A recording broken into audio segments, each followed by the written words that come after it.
Hello everyone. I hope this finds you well in the run-up to Christmas and that your final preparations for Christmas, both home and overseas, are well underway. I wanted to start by saying what a privilege it is for me to deliver my first Christmas message as your Corps Colonel. I'm hugely grateful to everyone, from junior soldiers to the senior leadership, who've brought me up to speed during my first few months in post. Each one of you has contributed to my greater awareness of the Corps, its strengths, its weaknesses and its people. And I know I can use this information to the benefit of the Corps going forward. Against the backdrop of enduring commitments and operational challenges, we've had to deal with change. The one constant has been the way, through exemplary individual and team efforts, the Corps has maintained its spirit of excellence and professionalism. If you're not winning in the sporting arena or pushing the boundaries of innovation, then you're contributing to providing world-class logistics support. Your achievements are truly inspirational, and I would like you all to take a moment with me now to reflect on what's been achieved in this incredible year.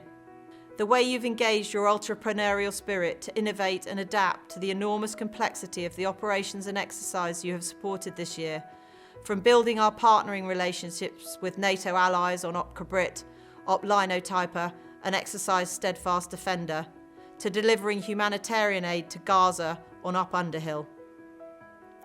This against the backdrop of resolving the legacy of previous conflicts in the work some of you are doing in support of OP Lazarite. You've made a tangible difference and a lasting impression on a multitude of people, and your work has impacted many. We live in uncertain times, and you're all too aware from the experience of the armed forces of Ukraine that the way we deliver logistics support must change.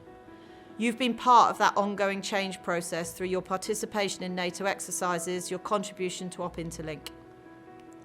I know you're leading the way in trying to increase our survivability and enhance our communications, and think differently about how we support forces across extensive lines of communication and with an unprecedented aerial threat.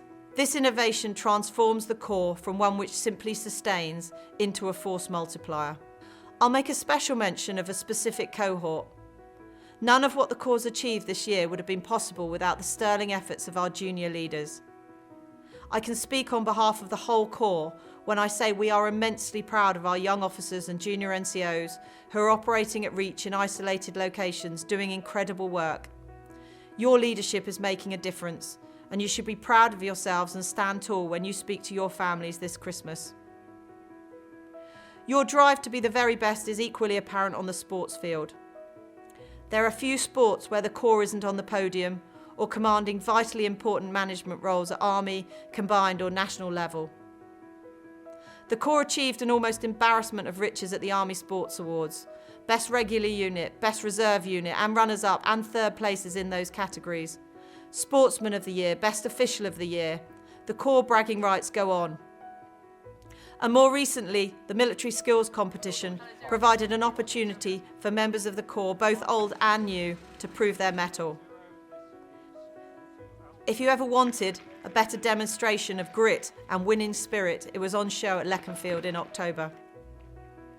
The RLC goes far beyond its serving cohort, and in 2024 has seen changes that benefit both this and the veteran community.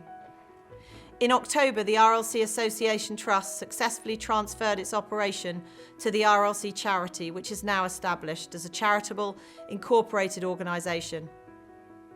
This transition strengthens its ability to support the RLC fraternity, past and present.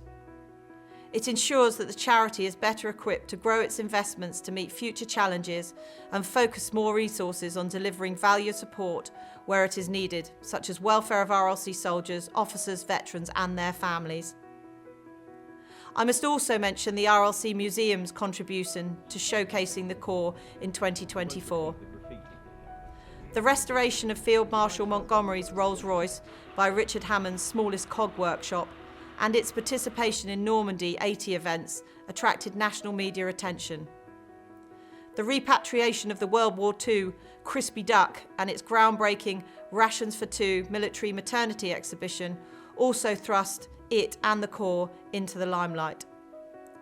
Its efforts are a notable part of Team RLC's success. And so we look forward to 2025. It promises to be another challenging year, potentially on an unprecedented scale. Deployments around the globe and challenges closer to home will continue, along with the inevitability of unforeseen world events. As we've seen this year, the power is in Team RLC, and it's my intent to draw this team even more closely together. I'll be asking you to unite under a new Corps strategy, and connecting the Corps will be a major theme of this.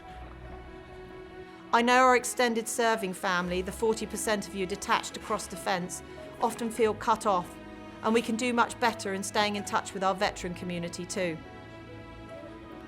I'll be asking you to help me revolutionise the way the Corps communicates with one another in an increasingly digitised fashion. I will need your help to support the RHQ and provide feedback and assistance when we're not hitting the mark as promised. All that remains is for me to say a huge well done.